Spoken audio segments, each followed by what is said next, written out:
Ao longo da costa da Europa Ocidental ficam os restos de uma das maiores construções do século XX. Hitler disse: quero construir uma muralha no Atlântico. Quero que nossas defesas cheguem até a costa. 40 milhões de toneladas de concreto projetados para impedir a invasão do dia D da Europa nazista. Eram 15 mil bunkers ao longo da costa, chegando a 4.800 quilômetros. Construído em apenas 4 anos, uma vasta rede de bunkers indestrutíveis, minas terrestres letais e posição de artilharia impenetráveis. São todos pedaços separados, trabalhando juntos para fazer isso crescer, como um monstro. É uma das maiores fortalezas que já foram construídas na história. Esta é a história da Muralha do Atlântico de Hitler.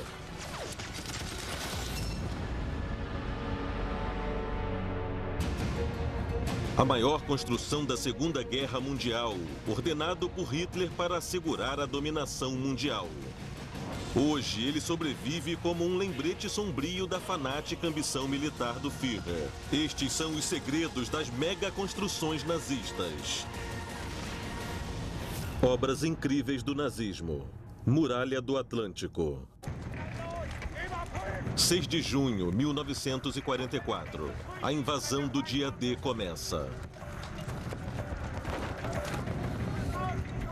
Na Normandia, 1.500 alemães enfrentam as forças aliadas de 150 mil homens. Soldados como o adolescente Franz Göckel contam com seus bunkers para ficarem vivos. Bunkers que formam uma fortaleza extraordinária de 5.000 quilômetros, conhecido como a Muralha do Atlântico.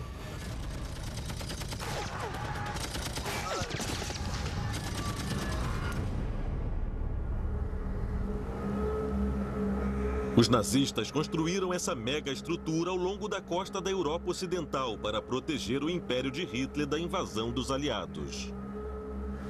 O Dr. Peter Lieb, ex-oficial do exército alemão e especialista em ciência militar, estudou a construção da muralha.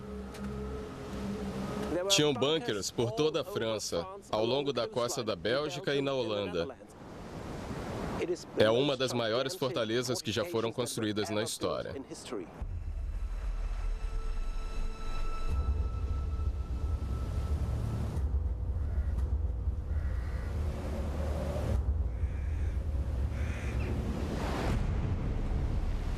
A origem da muralha está no ano de 1942. A invasão de Hitler à Rússia não avançava. E mais de 1 milhão de seus melhores soldados estavam num enorme conflito com as forças soviéticas. E então, em dezembro, o maior medo de Hitler se torna realidade. Os Estados Unidos entraram na guerra. Hitler sabia que isso aconteceria e que era uma péssima notícia. Não só ele estava em plena batalha com a Rússia a leste, mas sabia que a Grã-Bretanha tinha um aliado muito forte no Ocidente, que eram os Estados Unidos. Com o acréscimo de centenas de milhares de tropas americanas e armas para ajudá-los, os britânicos se tornaram uma forte ameaça para as conquistas de Hitler na França, Bélgica, Holanda e Noruega.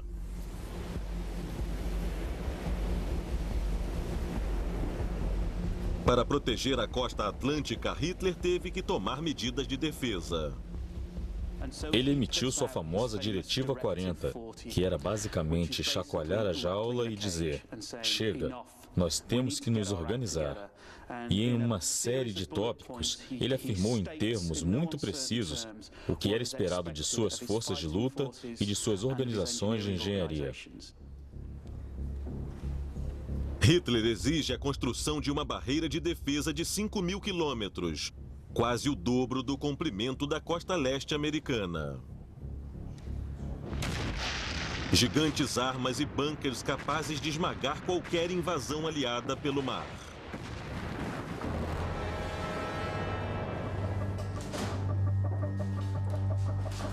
A tarefa de construí-las recai sobre um homem. Hey Hitler. Atenção. Estas são as últimas ordens do Führer.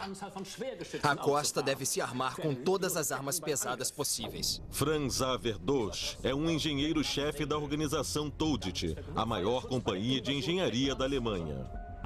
Estas armas devem estar fechadas em concreto. Dosch e seus colegas são especialistas em construções em larga escala. Eles foram os pioneiros das autobahns alemãs nazistas, milhares de quilômetros de estradas que existem até hoje. Eu vou comandar o trabalho pessoalmente. Está claro? Dosch já tinha construído 20 plataformas de armas pesadas em Calais, o porto francês mais próximo da Grã-Bretanha e o local mais provável de qualquer invasão da força aliada. Estes bunkers gigantes, que exigiam mais de 40 mil toneladas de concreto cada, forneceriam um modelo para a muralha de Hitler. Incrivelmente, muitas ainda estão de pé. Visitar esses bunkers é como voltar no tempo. Arthur Van Beveren é um especialista na muralha do Atlântico e explora as ruínas desde que era um menino. Estas paredes têm 3,5 metros de espessura. E se olhar essa parte, você ainda pode ver o formato da madeira no concreto. Ela deixou sua marca no concreto enquanto era colocado. A construção em formato de cúpula é a verdadeira plataforma, e embaixo ficava uma arma de 38 centímetros. Deste lado, ficavam os quartos das equipes, cozinhas, primeiros socorros e munição.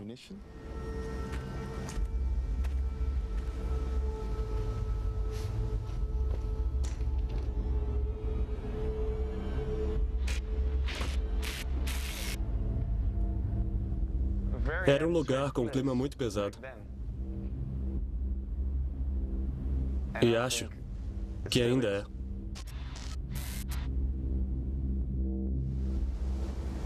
As cápsulas tinham 1,60 m de comprimento e pesavam mais de 800 quilos. Eram tão grandes que precisavam ser levadas para dentro do bunker em um sistema de trilhos na parte de cima da estrutura. Dá para ver os trilhos lá de fora, passando por essa entrada. Mas ainda consegue ver uma parte deixada na entrada, que era usada para transportar munição.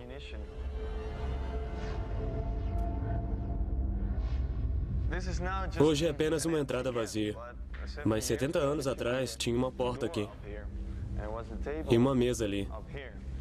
A munição era preparada, colocada na mesa, e deste lado tinha um trenzinho passando ao lado da arma.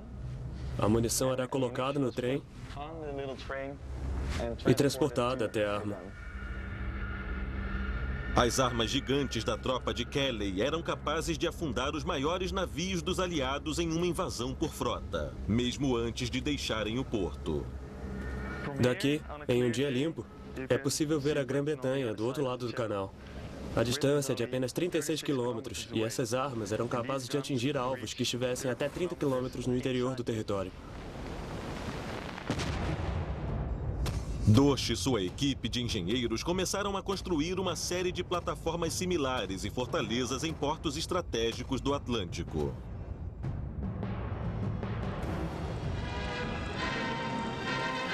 Os filmes de propaganda em Berlim falavam orgulhosos do incrível poder de fogo. E ninguém seguia o progresso mais avidamente do que Franz Göckel, de 16 anos. Eu via tantas informações sobre a muralha nos filmes que eu tinha certeza que não seríamos derrotados.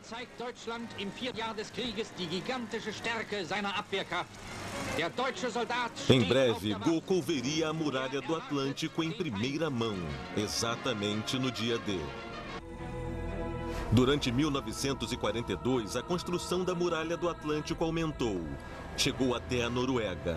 Grandes quantidades de homens e recursos foram enviados para defender a costa norueguesa até o Ártico. A Noruega foi muito importante, inicialmente devido à sua localização. Havia muito minério de ferro vindo da Suécia que era carregado em portos noruegueses. O minério de ferro era vital para o esforço de guerra alemão. Ele fornecia o aço para as bombas, tanques e bunkers de Hitler. A linha de fornecimento norueguesa devia ser defendida. A solução radical foi levar uma torre de artilharia naval de 900 toneladas até Åland para proteger o porto de Trondheim. Surpreendentemente, ela sobrevive até hoje.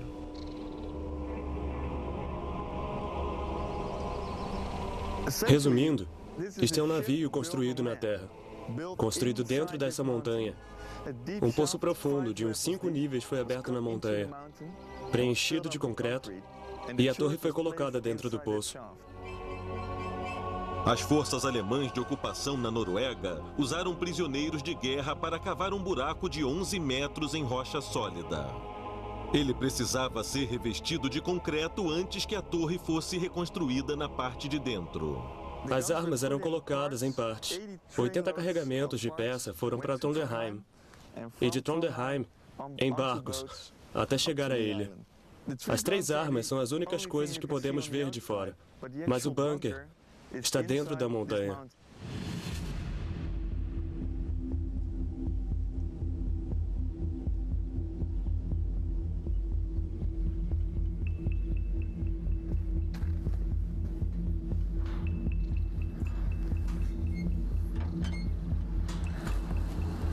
Quando se olha em volta, é possível notar uma estrutura de engenharia notável. São peças separadas, trabalhando juntas, para fazer essa máquina crescer, como um monstro.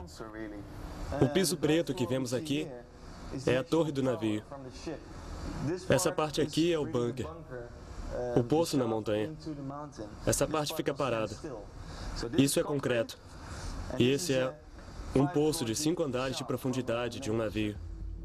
Assim como quando estava no navio, a arma precisava girar. Todas as torres têm a base nestes rolamentos em volta de nós. Muito pesado. Ele é muito pesado mesmo. Acho que tem uns 40 ou 50 quilos. E estão todos ao redor no trilho, em volta do poço. Bolas de aço carregavam o peso de uma arma de 900 toneladas e permitiam que ela girasse suavemente. A cápsula e o propulsor ficavam 5 níveis abaixo da arma. É possível notar 3 tipos de munição. Temos cápsulas de grande explosão, cápsulas blindadas e até cápsulas temporizadas.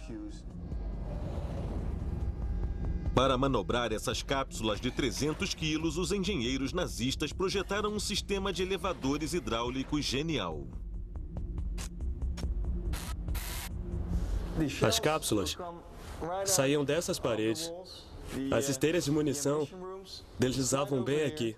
Rolavam para essa mesa, rolavam para essa também. E quando ela chegava aqui, você levava a cápsula.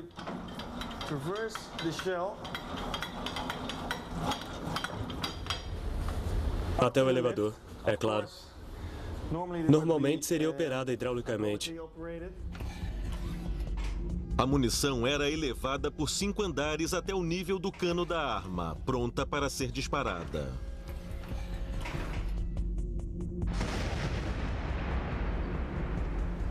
O alcance dessas armas era de cerca de 37 quilômetros. E isso é até onde o nosso olho enxerga. Do topo da Noruega até o sul da França, é possível encontrar os mesmos tipos de bunkers. Não eram apenas blocos de concreto, eram navios enormes, em terra. Ao longo das tropas fortemente protegidas nos portos de Muvik, Cherbourg e na ilha de Jersey, uma extraordinária demonstração de defesa se formava. Mas Hitler percebeu que ainda não era o bastante. Entre os portos, enormes trechos da costa continuavam sem defesa. Hitler enviou outra ordem para que 15 mil bunkers fossem construídos na costa, alcançando 4.800 quilômetros e que recebessem 300 mil tropas. Hitler queria cada centímetro dos 4.800 quilômetros de costa defendida por uma linha contínua de fortalezas. E ele queria tudo terminado até maio de 1943, em apenas 7 meses.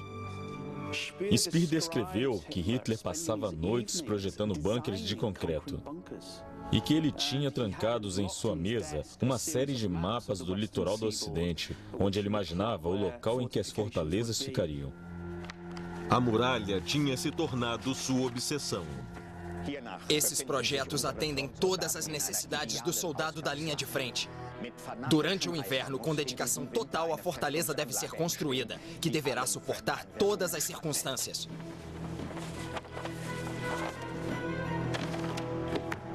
Heil Hitler!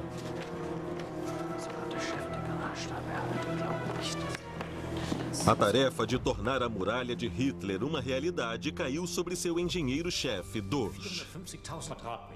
Este é o máximo de volume de construção que podemos tolerar. Não podemos lidar com mais. Dorsch tinha preocupações, mas ninguém contrariava o Führer.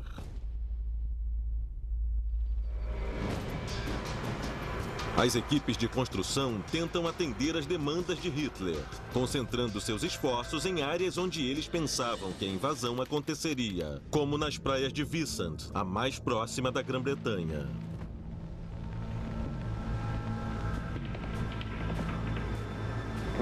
Estamos no topo de um bunker de defesa contra tanques. Ela foi construída em março de 1943 e é do tipo 631. Os alemães desenharam cerca de 500 tipos diferentes de bunkers.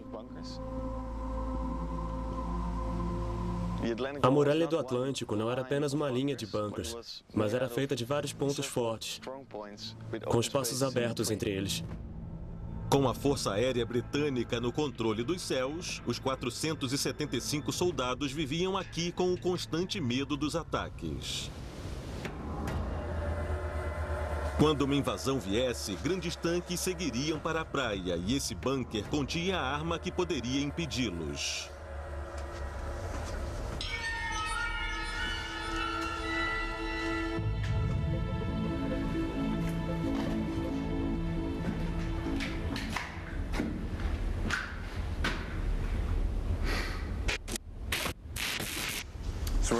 Estamos na sala mais importante desse bunker, porque essa é a sala onde a arma ficava.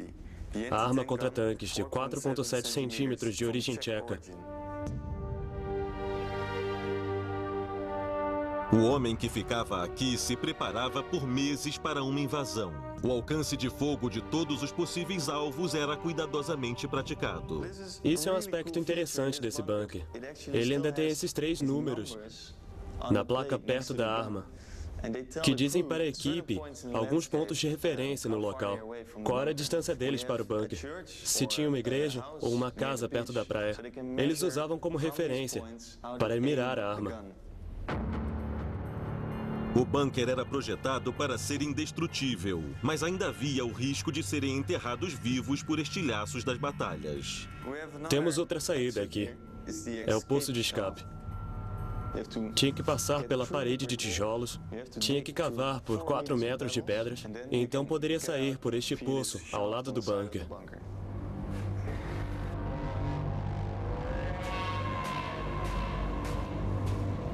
Andar por essas estruturas hoje é exatamente como andar pelas ruínas de Stonehenge. Essas estruturas são muito enigmáticas. Mas se você as visse funcionando, com todos os equipamentos, todas as armas e os homens dentro, eu acho que ficaria muito impressionado com o que estas coisas eram. Máquinas de guerra extremamente assustadoras. Apenas 30% dos bunkers pedidos por Hitler foram terminados dentro do prazo estabelecido em maio de 1943. Como engenheiro-chefe, Dorsch sabia que Hitler o culparia. Nós entregamos 9.671 bunkers prontos para funcionar. E a parte de concreto já está pronta em mais 1.500. Mas Dorsch não tinha os recursos de que precisava para aumentar a produção. A guerra já havia se arrastado por 4 anos e os alemães já estavam sem material, dinheiro e homens. Hitler ficou muito irritado quando os recursos para sua muralha no Atlântico foram ficando escassos por causa da guerra no leste. Ele emitiu um decreto dizendo que ninguém moveria nada nem ninguém da muralha do Atlântico sem sua permissão prévia e direta. Outubro 1943, Colville, Normandia. O novo recruta, soldado Franz Göckel, de apenas 17 anos, chegava à sua seção da muralha. Os filmes de propaganda que ele assistia na Alemanha falavam de fortalezas gigantescas e posições de fogo. Mas ele teria uma surpresa. Imagine minha surpresa ao chegar à praia na Normandia. Não tinha nenhum bunker para nos proteger. Hitler acreditava que a invasão aliada seria em Calais, o porto francês mais próximo da Grã-Bretanha. Era lá que sua muralha do Atlântico era mais forte. Poucos olhos estavam nas praias da Normandia. O diário de Franz Göckel registra dias felizes nadando e se divertindo perto da praia de Colville, uma área que viria a ser conhecida como Praia de Omaha. A França é um lindo país e eu vejo o mar todos os dias. Eu não tenho muita coisa para fazer. Com certeza era uma vida tranquila comparada aos horrores do fronte oriental. Os homens aqui se sentiam muito felizes por estarem na França.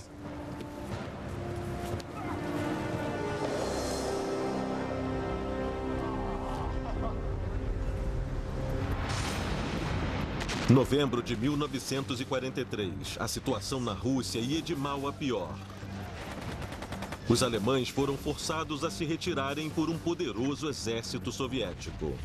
Os alemães perderam em média 2.000 homens mortos em batalhas por dia desde junho de 1941. Hitler e seus generais enfrentavam uma crise. Eles precisavam lutar em dois frontes. Milhões de seus soldados estavam no leste e existiam 5.000 quilômetros de litoral para defenderem no oeste. Os nazistas tinham enviado 300.000 soldados até os bunkers da muralha do Atlântico, mas eram tropas inexperientes. As tropas nos bunkers eram, em sua maioria, soldados jovens de 17, 18 anos, ou pais de família, no final dos 30 anos. Os rapazes com 20 e poucos anos eram o melhor material de guerra. Como chamariam em termos militares, estavam no fronte oriental. O alto comando nazista contava com milhões de toneladas de concreto e aço para fazer a diferença e manter os aliados afastados. É possível dizer que os bunkers fizeram dos soldados lutadores especiais. Poderiam estar acima do peso, poderiam ter mais idade, mas ainda conseguiam puxar o gatilho de uma arma.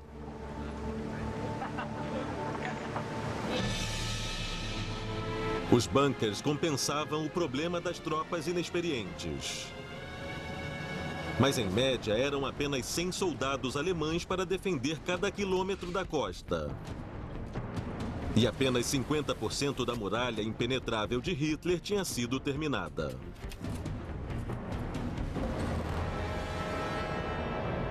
Isso é inútil. Eu sou o maior construtor de fortalezas de todos os tempos. E é isso que eu recebo? Em novembro de 1943, Hitler perde a paciência com o progresso lento da construção da muralha. Ele escolheu um novo comandante para assumir.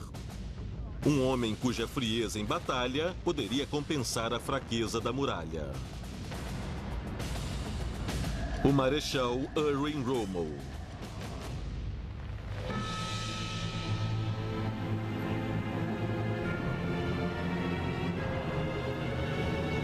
Rápido, agrupem-se! Rommel imediatamente começou a inspecionar toda a extensão da muralha do Atlântico.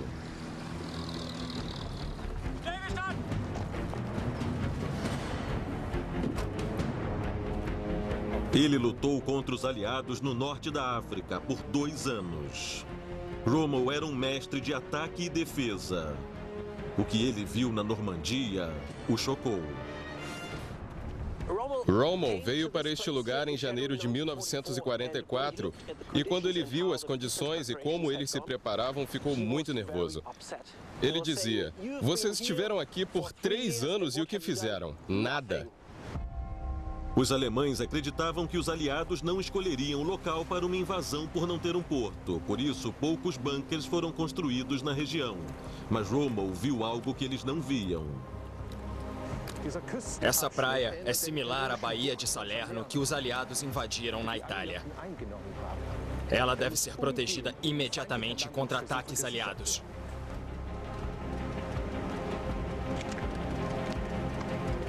Se os britânicos colocarem os pés na terra firme, não poderão ser removidos. Rommel sabia que a praia precisava ser defendida. Se os aliados chegassem ali, os nazistas poderiam perder a guerra.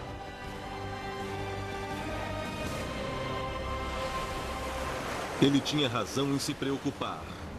Do outro lado do canal, 150 mil tropas aliadas se agrupavam em segredo. A muralha do Atlântico estava prestes a enfrentar seu grande teste. Na praia de Omaha, Franz Gökel enfrentaria o ataque violento de uma invasão.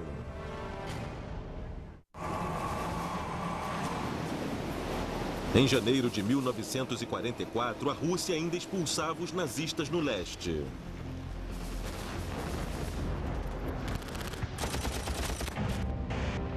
E na parte oeste, a muralha do Atlântico de Hitler estava longe de ficar pronta.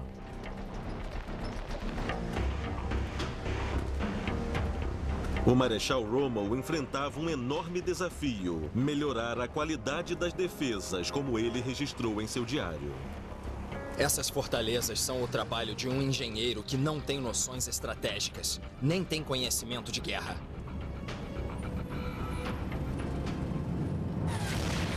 A experiência de Rommel na luta contra os aliados o ensinou que impedir uma invasão requer um planejamento meticuloso, e ele tinha uma estratégia muito clara. Rommel acreditava que a invasão inimiga tem que ser esmagada, se não por mar, na praia. Se o inimigo chegasse à praia, ele achava que seria o fim. Para defender cada praia, Rommel queria milhares de outros bunkers pequenos que comportariam um soldado armado com metralhadoras pesadas. Vai ser mais rápido montá-las, mas ainda havia o problema da mão de obra.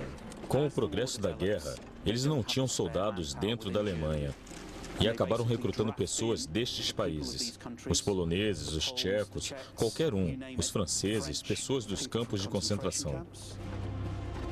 Prisioneiros de guerra aliados. Tudo isso era incrivelmente desumano. Milhares e milhares deles morreram nesses projetos de construções por causa da má alimentação e cuidado médico. Era simplesmente trabalho escravo. –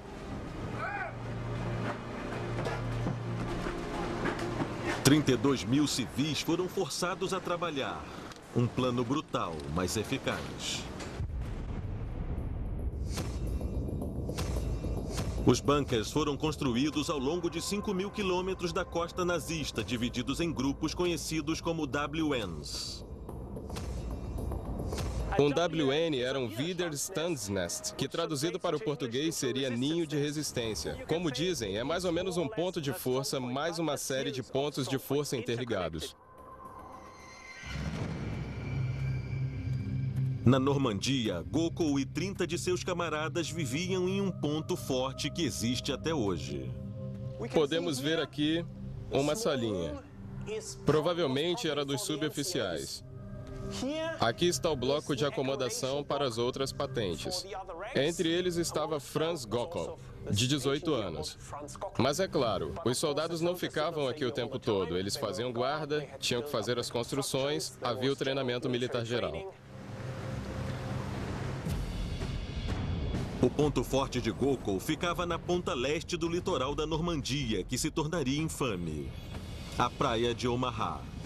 Para defendê-la, eles tinham 13 posições de ataque, incluindo 2 armas de defesa contra tanques e 3 morteiros. As armas trabalhavam em pares, mirando a praia com arcos letais de fogo cruzado. Esta tática criava uma área de enorme poder de fogo conhecida como Zona da Morte.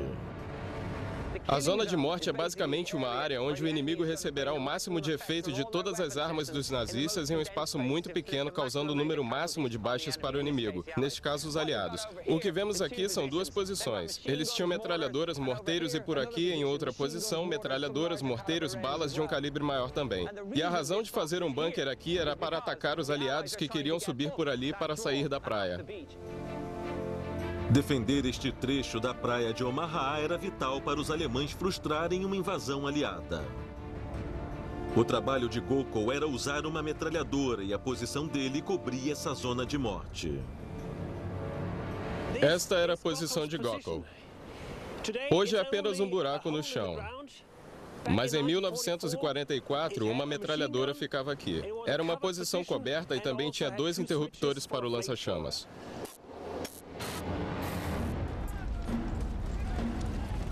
O bunker de Gokul terminou em maio de 1944, junto com milhares de outras para proteger a costa da Noruega à fronteira espanhola. Mas Rommel ainda não estava satisfeito, somente os bunkers não eram o bastante.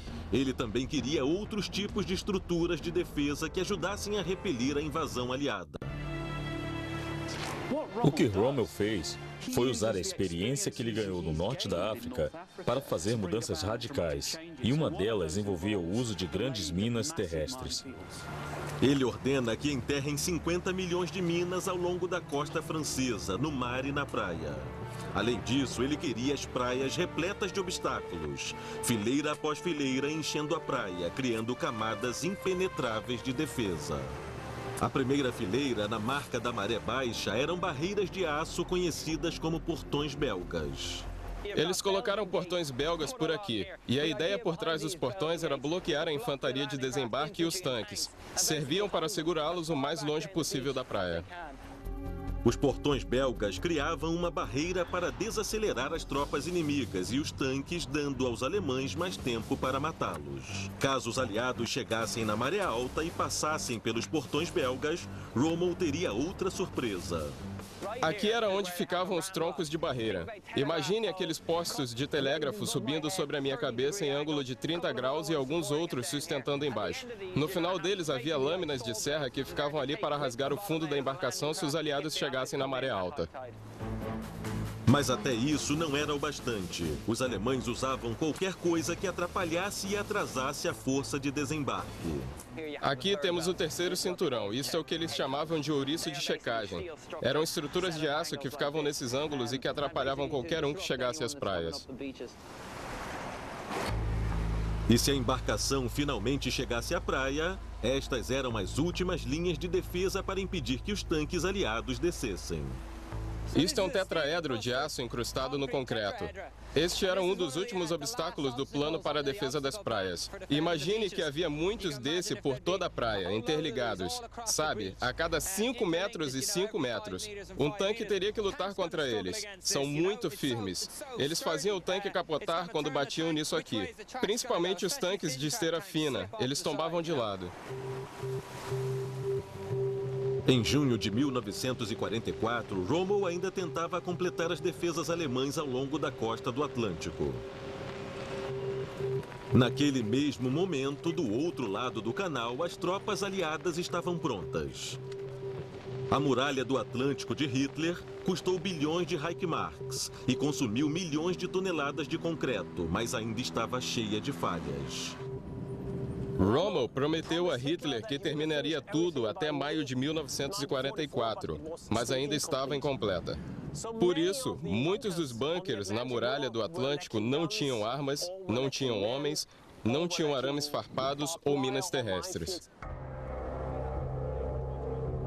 No dia 5 de junho, Gokul passou o dia patrulhando as colinas acima da praia de Omaha. Sem que ele soubesse, além do horizonte, milhares de tropas britânicas, canadenses e americanas haviam partido para começar a invasão. Às 2 horas da manhã do dia 6 de junho, o 7º Exército deu o alerta nível 2. Era o nível de alerta mais alto no exército alemão.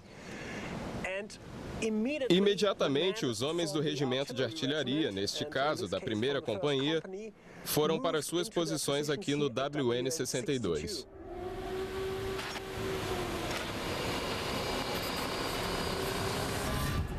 Acordem! Levantem! Levantem! Agora de verdade! Os americanos estão descendo de paraquedas, a apenas 30 quilômetros daqui. Eles emitiram um alerta, mas ninguém acreditou. Tivemos tantos nas semanas anteriores que não levávamos mais a sério. Você também, Gokul! Saia!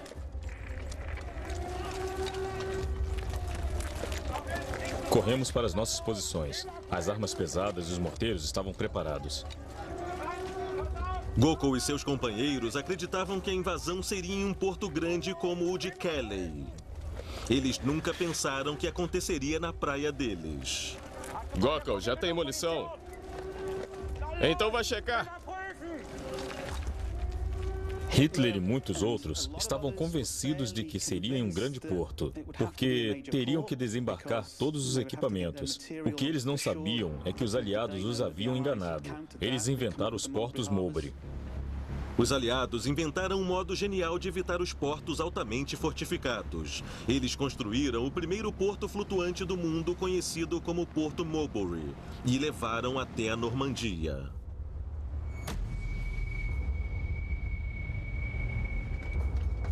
Gokul precisa de munição? Sim. Boa sorte.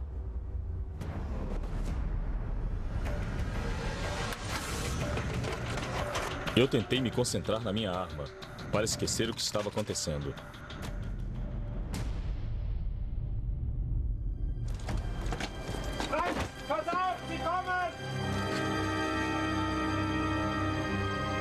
Normalmente, uma metralhadora alemã era manuseada por 2 soldados. Na Normandia, era apenas um homem por metralhadora.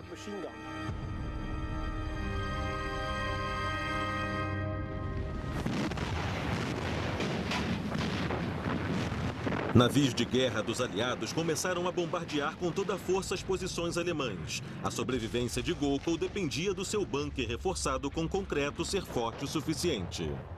Balas de grosso calibre continuavam a surrar a terra, sibilando e açoitando o ar.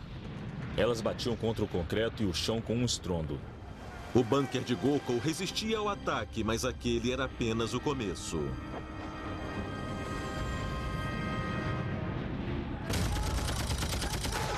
Quando as forças aliadas atracaram, foram recebidas com uma chuva de metralhadoras. Apenas 500 alemães para defender uma praia de 6 quilômetros contra 35 mil americanos. O grande teste da muralha do Atlântico começava. Os alemães atacavam com todas as armas que tinham disponíveis. Com lança-chamas, com metralhadoras, com armas de campo, com artilharia terra dentro. Foi quando o poder de fogo alemão chegou ao máximo.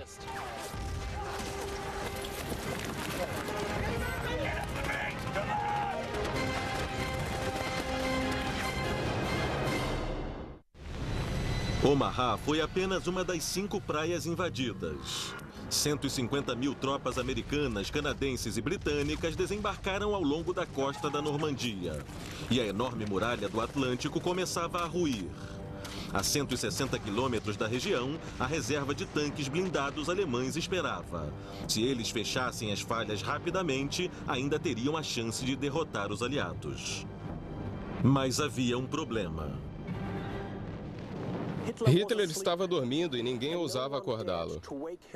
E aquilo era crucial porque Hitler era a pessoa que poderia liberar as reservas blindadas. Quando ele acordou, ainda não acreditava que era uma invasão total. Os tanques permaneciam no interior. A outra pessoa que poderia fazer a diferença estava ainda mais longe na Alemanha, comemorando o aniversário de sua esposa. O Rommel disse que as primeiras 24 horas eram cruciais para derrotar os aliados. E no dia 6 de junho, ele não estava aqui. Foi só no final da tarde que Rommel voltou rapidamente da Alemanha e chegou à França para coordenar as medidas de defesa. Mas naquele momento, os aliados já tinham dominado as praias da região.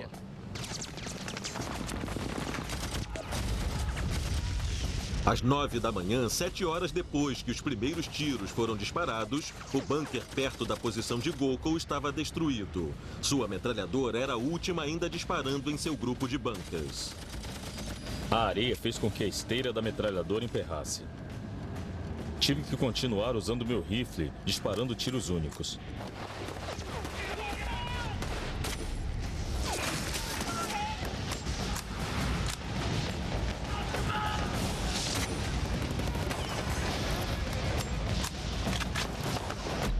Surpreendentemente, os alemães estavam segurando os americanos. Mas apesar dos meses de preparo, a munição deles estava acabando.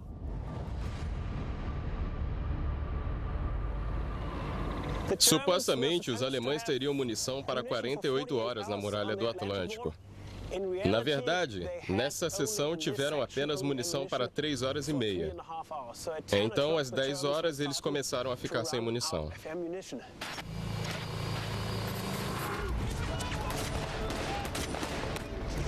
Com a munição acabando, os alemães começaram a ter dificuldades e os americanos ganharam terreno.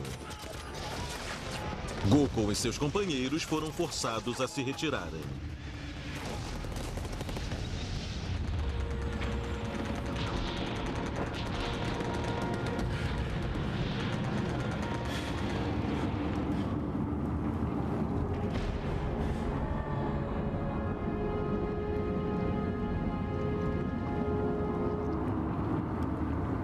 Eu estava subindo um morro. Eu engatinhei até o topo para alcançar meus colegas.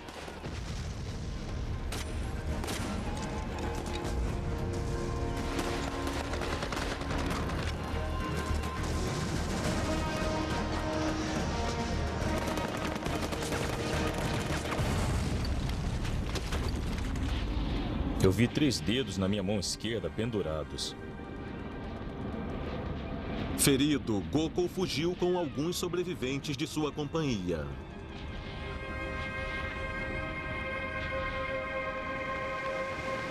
Omaha foi a última das 5 praias invadidas a cair.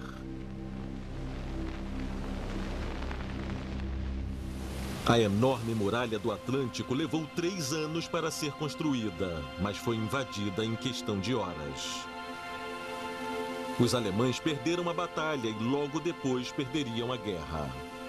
Apesar de todos os custos, milhões de Reichsmarkers e milhões de metros cúbicos de concreto usados nessas estruturas, a Muralha do Atlântico não segurou a força de invasão dos aliados. A Muralha do Atlântico não funcionou por vários motivos. Ficou longa demais, havia muitas brechas nela, e a política básica por trás dela era falha. Os alemães nunca formaram um plano principal de como lutar com essa máquina que construíram e de como levá-la para a guerra.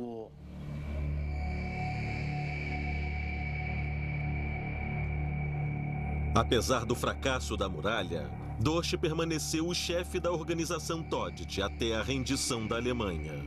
Depois da guerra, ele teve uma carreira bem-sucedida como engenheiro, até sua morte com 86 anos. Rommel foi forçado a cometer suicídio por Hitler apenas 4 meses depois do dia D. Franz Gokul sobreviveu à guerra e voltou para a Alemanha, onde ele se casou e viveu até os 80 anos. Ele voltou para a Normandia várias vezes para lembrar-se dos homens que morreram pela e contra a muralha. Eu acho que o dia D foi provavelmente o evento mais importante da Europa que ocorreu talvez nos últimos 500 anos.